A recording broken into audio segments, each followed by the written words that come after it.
Hello and welcome back to Widowed AF. I am here alone today, guys. So if you have tuned in to hear the dulcet tones of your resident Northern Widow, he is otherwise engaged. So I am just recording a short episode just to kind of give you guys a little bit of an update of what's been going on, because we sort of vanished without a trace. I need to remember to breathe. Sorry, I don't know why I forget to breathe as soon as the microphone's in my face. So all is well. That's what I'm going to say to you first. All is well. We're okay. John is processing some pretty heavy stuff. And while he does so, we just needed to keep a low profile. And I'm not going to talk too much about the details of this because it's not my place to do it. He is planning to actually be interviewed by me. I think that was episode 3 that we did that one. And I think it won't necessarily be about being widowed. I think he's going to talk a little bit about childhood trauma and toxic parents, because as he has sort of tentatively put his head above the parapet, what he has discovered is there are a lot of other people who experienced or are experiencing very similar things to him.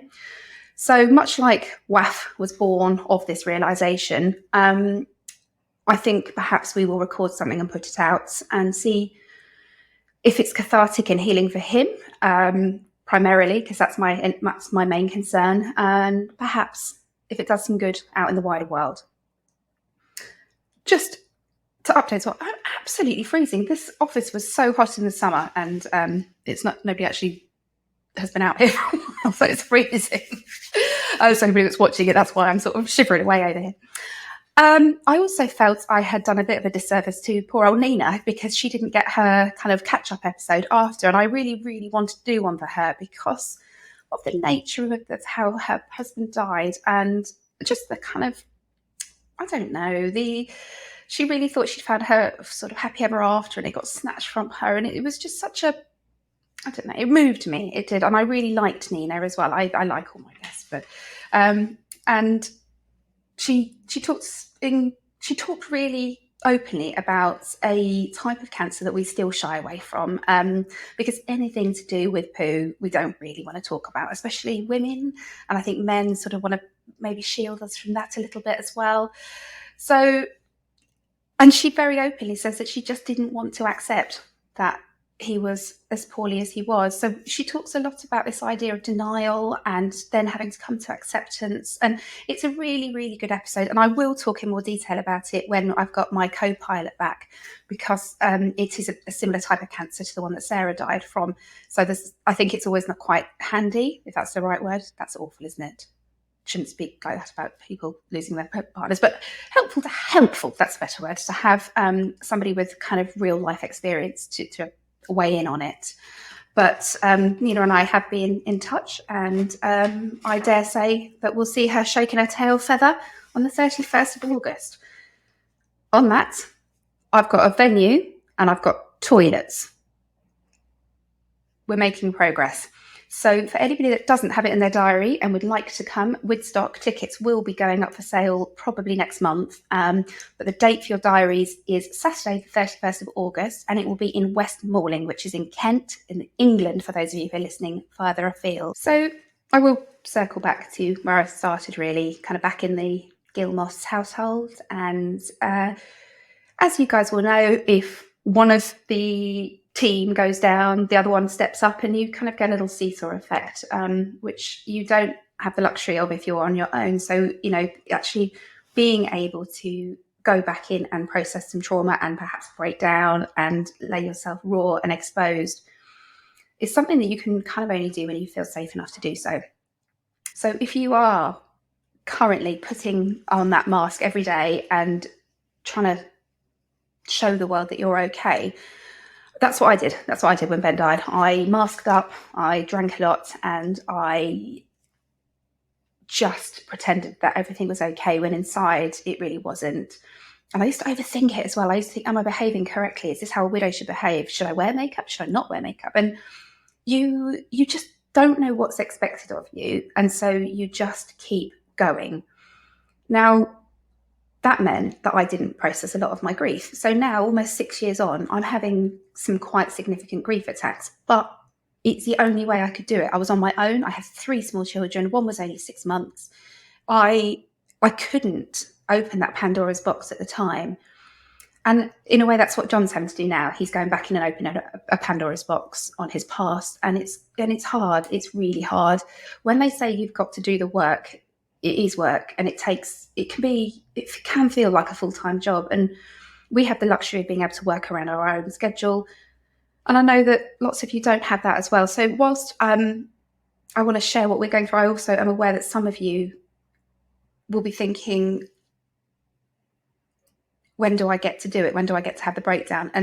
Or when do I get to talk to somebody? And the only bit of advice I can give you is, while this was going on this week, I didn't mask up. I allowed people to see me crying, and I allowed people to see me in distress, and I asked for help. And I know how difficult that is, especially when you're widowed, because you want to prove to the world that you can do it, that you can cope, that you're not going to crumble, that it's not going to defeat you. And you're sort of scared that if you let even the slightest chink of vulnerability show, that the whole thing will chasm open and all your feelings will fall out. They might, but you can pack them back in again in a nice, tidy order. And I was just supported by my mum friends from school, by friends from afar, anybody that checked in with me and asked me how I was, because you do with your mates, don't you? We all communicate via text and WhatsApp these days. I was quite honest, perhaps a little too honest sometimes, but actually, if your friends and your family really want to support you, then you have to let them see you a little bit vulnerable and a little bit angry or scared, because otherwise they're never really getting to know you, and it's all just a facade that has to be opened at some point. God, this is turning into a lecture. Sorry, guys, I didn't mean to do that. I suppose the crux of it is that saying that I love, which is that shame can't live in the dark. So if you have got these big kind of shameful, or I don't know, really squashed down feelings or dark thoughts, just say them to somebody, or say them out loud on a dog walk. Or if you haven't got a dog, borrow a dog, or just go for a walk. You can just go for a walk. I can't ever go for a walk without the dog. It's weird. But yeah, I guess I'm trying to say that if those walls that we build up to protect ourselves, it's all right to let people peek through them occasionally. And normally they'll be pretty nice. And if they're not, you can send them to me. In other news, I was on a podcast myself this week. I went on to Sober Stories with Terry, who is on Instagram under Sassy Sober Mum. And it was quite cool, actually. I was quite proud to talk about sobriety because I'm hitting 2 years quite soon. So I feel sort of secure enough in my sobriety, and that, I'm not judgmental about people drinking by any stretch of the imagination, guys. Do what you gotta do, what you want to. But for me, it became untenable, and it was beginning to have a really kind of devastating impact on my health, my relationships. And had it been left to continue, I don't think I wouldn't be here now. I wouldn't be talking to you guys now, because I was hungover sort of 90% of the time, and that does not make for big ideas and launching yourself into a world of podcasting. But anyway, I digress. It was good to talk about sort of the aspects of my life aside from being bereaved that have led to my kind of addictions and kind of desire to self-destruct, dopamine mine, whatever push or pull we're talking when it comes to alcohol. And I wonder if some of you guys might resonate, because I do talk about, leaning into it when Ben died. And I know that we talk rather affectionately about the chicken and wine phase, which is a perfectly valid, normal and acceptable process to go through. But it's when you are struggling to get back out the other side that you might want to reach out. And I found sober podcasts, sober books, sober Instagram. I just immersed myself, and I found it really helpful. The other thing I would say, and I think I do say it in the podcast, is dry January is not a very good representation of what sobriety is like, or lack of alcohol, however you want to term it. It's because it's really crap January, isn't it? Everybody's miserable. The weather's rubbish. Nothing's happening. So I think if you're having a go at dry January, could I persuade you to dip into February for a bit, maybe? But that's not why I'm here for in this podcast. But it has made me think about doing some interviews around some other areas. So I know I've alluded to this, and I have got some things ticking away in the background. And I guess this is sort of a trial, isn't it? Because it's just me yakking at you. Just having a look. Oh God, it's only been 10 minutes. I feel like I've been talking for ages. It's probably because so much was said in such a short space of time. But yes, I'm going to leave it, I think, for now, because John will be back next week and we're going to have a much more in-depth conversation and fill you in on what's been happening. But for now, please look after yourselves. And actually, before I go, a big thank you to those of you who did message me, because John did quite a post on his own personal Facebook, kind of outing his mum, as it were, as a bit of a negative influence on his life. I'm trying to be really diplomatic because, like I say, it's not my story to tell.